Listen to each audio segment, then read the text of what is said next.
senão demora muito. Olá pessoal, vamos à nossa próxima aula. Então, a tarefa agora é a gente calcular quais seriam os modos normais de vibração da rede. E vamos começar com um modelo simples. A ideia é ir complicando o modelo. Nós vamos pegar o modelo mais simples possível, que é um conjunto de N átomos em uma rede linear monoatômica. Eu acredito que quem fez o curso de mecânica clássica deve ter visto esse exemplo, que é na parte de osciladores acoplados, o que a gente chama movimento em pequenas dimensões, né? Enfim. E então, um conjunto de N átomos em uma rede linear monoatômica com um átomo por ponto da rede ou por célula primitiva, né? Então seria alguma coisa desse tipo, aqui copiei a figurinha do livro, né? Então, esse ponto indica a posição de equilíbrio e a bolinha aqui indica o deslocamento dos íons. Então, em cada momento, você vê que esse íon aqui está praticamente na posição de equilíbrio, está deslocado, e a diferença, então, em relação à posição de equilíbrio, a gente vai chamar de NA. Cada uma das posições na rede linear, então, vai ser indexado por esse número N, né? Então, esse é NA, esse é N mais 1, N mais 2, onde a gente chama NA é irrelevante, né? O fato é que a ideia aqui é que eu vou contar, né? Então, eu vou ter 1A, 2A, 3A, até N maiúsculo A, né? Então, isso aqui seria, como diz a legenda aqui, uma foto de um instantâneo nessa rede linear monoatômica dos átomos se movendo nesse deslocamento, então, U de NA. Bom, vamos fazer uma outra aproximação e, por simplicidade, os átomos só interagem com seus primeiros vizinhos, né? De forma que a energia potencial harmônica só vai depender dos vizinhos, né? Então, seria um potencial do tipo 1/2 de K, uma constante de mola. Cadê? Pronto, aqui, isso que eu queria dizer. Isso significa, essa expressão aqui, tem a ver com esse modelinho em que cada átomo é ligado ao seu vizinho por uma constante de mola K, que na verdade representaria a força, né, de interação ou a derivada da força de interação do átomo com o seu vizinho, né?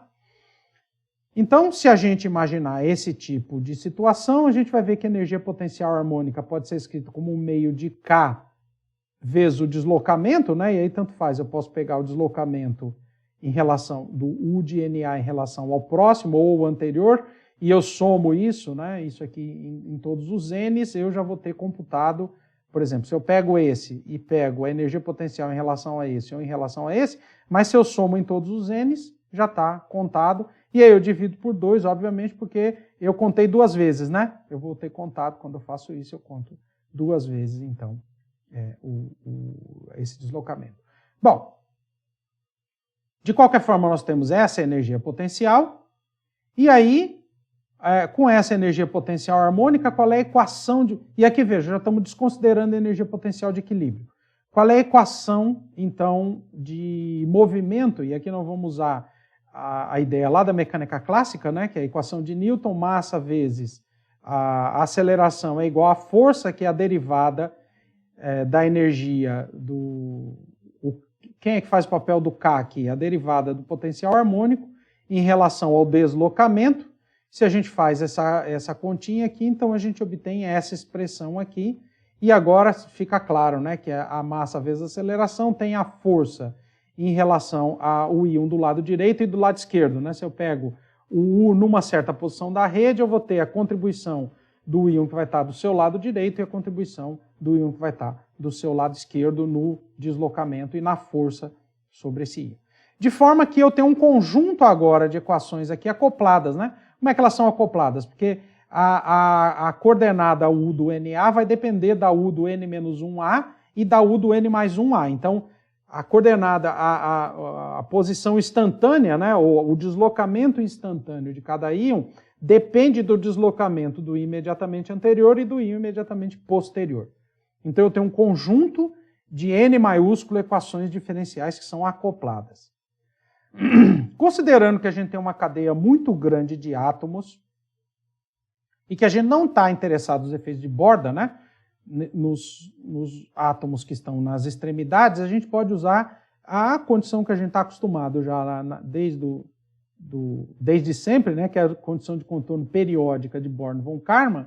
E como é que a gente pode traduzir isso aqui, né? Que o potencial, o U de NA, o último íon aqui é equivalente ao primeiro da fila, né? Então o último aqui é o primeiro da fila, ou em outras palavras, seria o U de zero, né? Seria o U da origem, ou o U de N mais 1A corresponde ao primeiro lá, né? E assim vai, né? Se eu pego o U de N mais 2, é o U de A mais...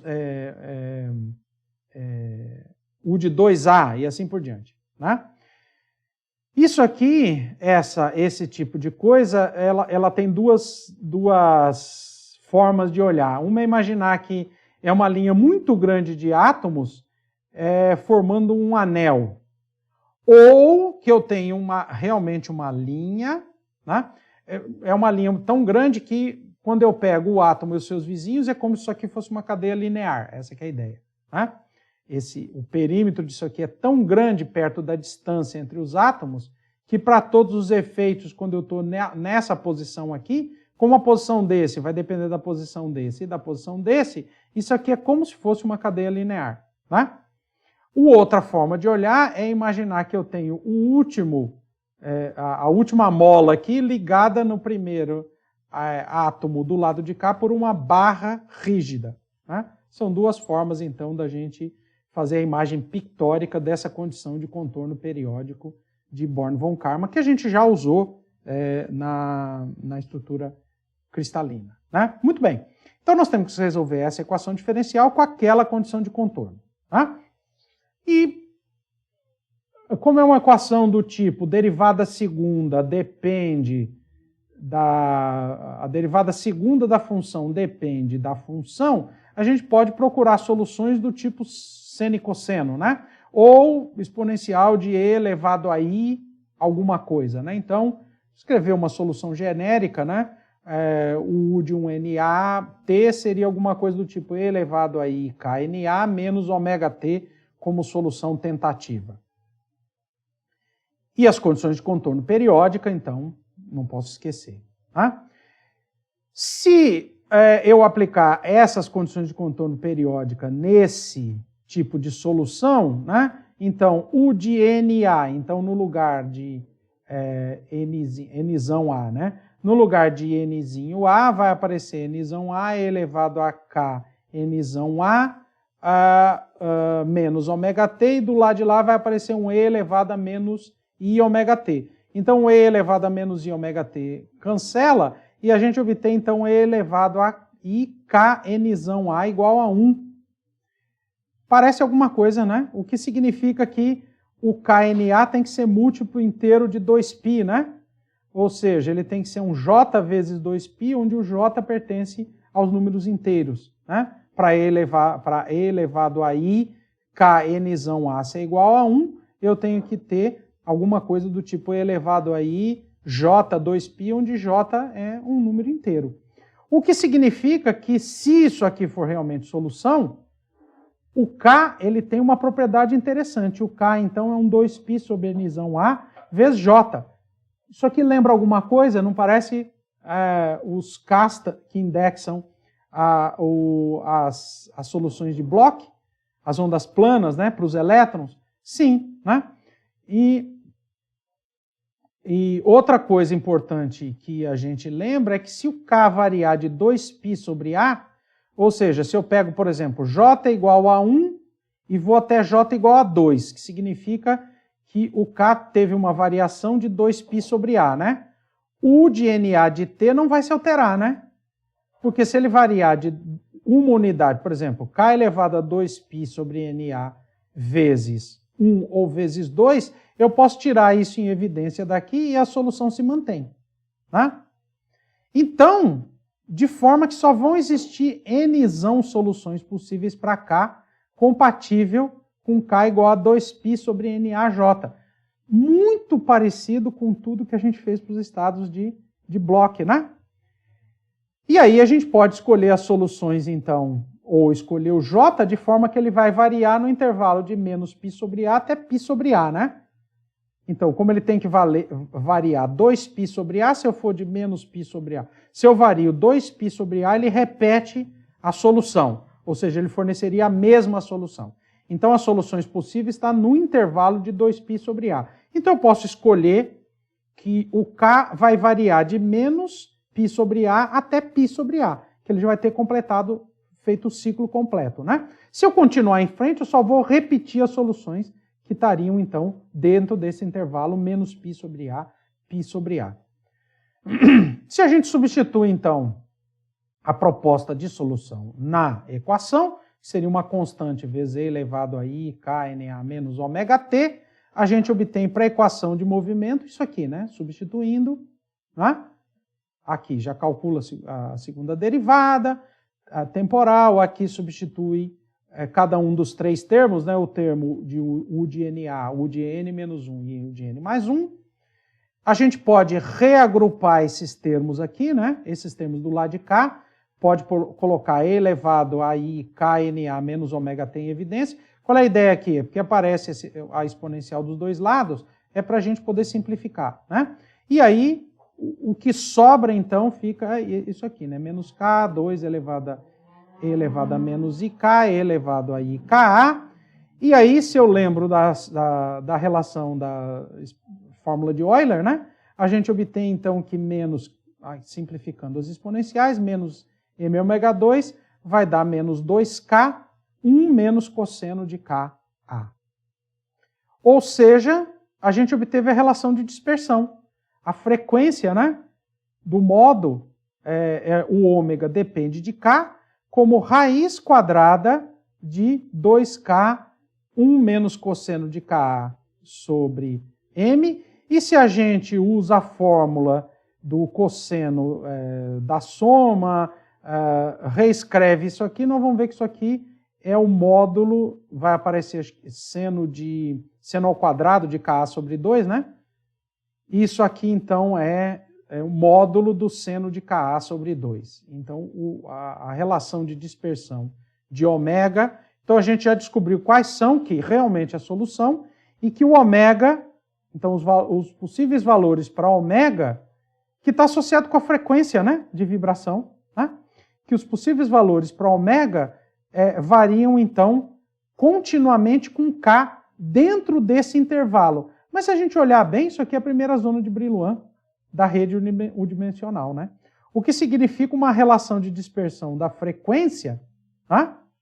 Da frequência dos modos de vibração, que variam dentro da primeira zona de Brillouin. Se eu sair fora, se eu continuar aumentando, eu só vou repetir, né? E a função ômega de K, então, ela é periódica no K, né?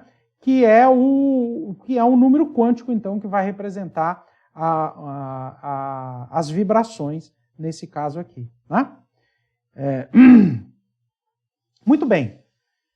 As soluções reais, então, para o deslocamento dos átomos serão dadas pela parte real e imaginária, né? Então, eu tenho a solução e elevado a i, k, na menos ωt.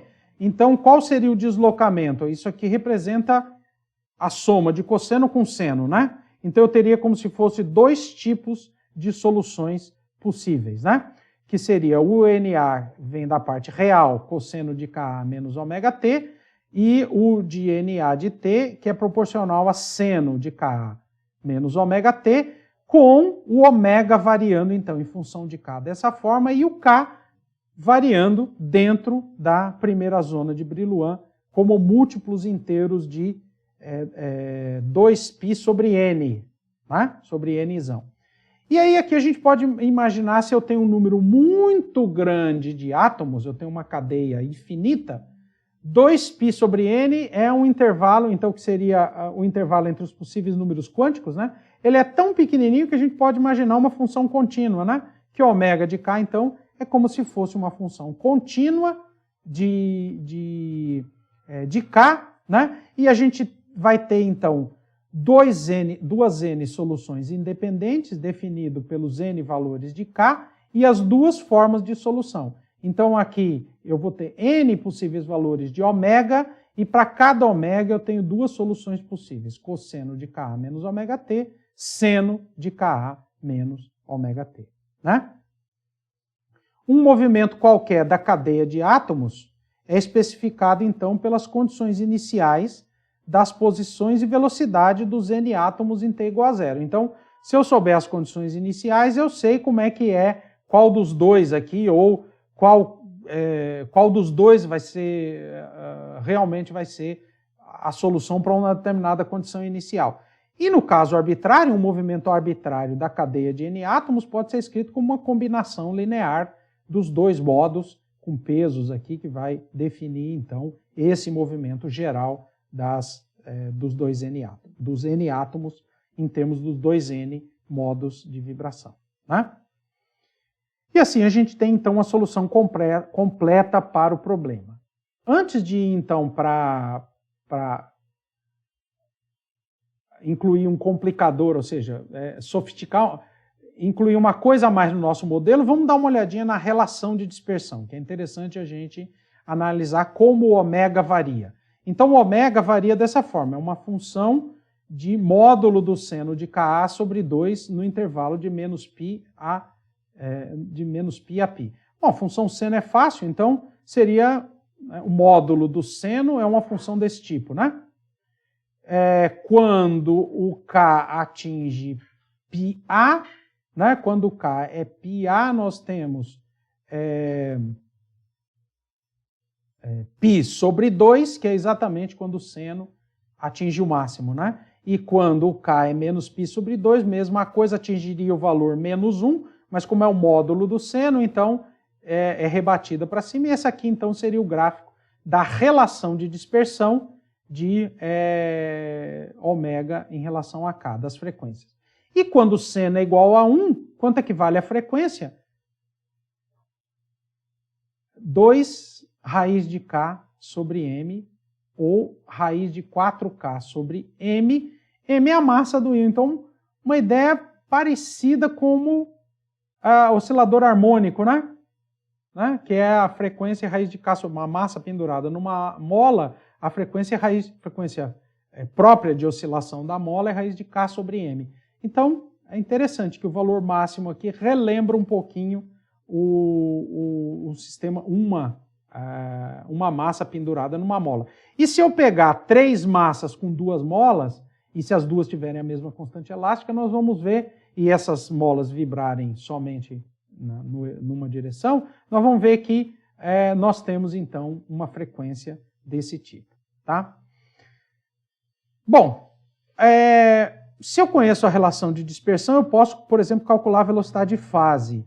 Então, eu tenho, e como eu tenho cosseno, né, a solução é do tipo cosseno ou seno, são ondas, né? A vibração é como se fossem ondas na rede com velocidade de fase, que é ômega sobre K, e velocidade de grupo, que é d ômega dk. Tá? Então, quando eu estou próximo da origem, ou seja, para comprimento de onda, se eu associo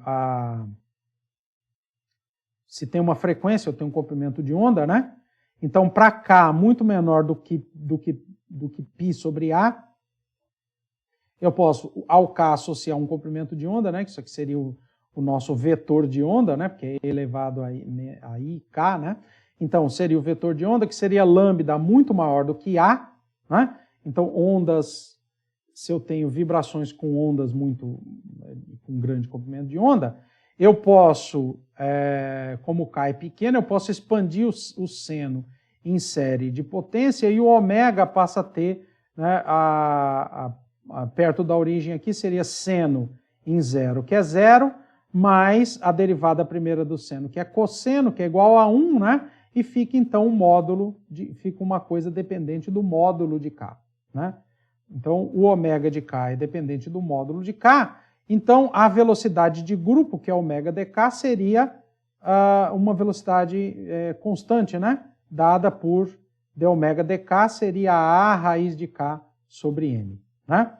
Que é uma coisa similar à luz e o som, né? Se propagando. Então, esses modos de vibração próximos aqui da origem são ondas com característica similar à propagação de som dentro dessa cadeia linear, né? No contrário, se eu vou para o limite em que o K é próximo de mais ou menos π sobre A, né? Ou seja, comprimento de onda da ordem de A, aí a velocidade vai a zero, né? Porque o seno vai a zero, a derivada disso aqui, então a velocidade tende a zero nessa extremidade, tá? Muito bem. Essas então são as características gerais do modo de vibração de uma rede linear monoatômica. A próxima tarefa agora é incluir uma base, né? Em que eu tenho mais de um átomo por ponto da rede. Mas isso nós vamos fazer na próxima aula. Então, até a próxima, pessoal. Valeu!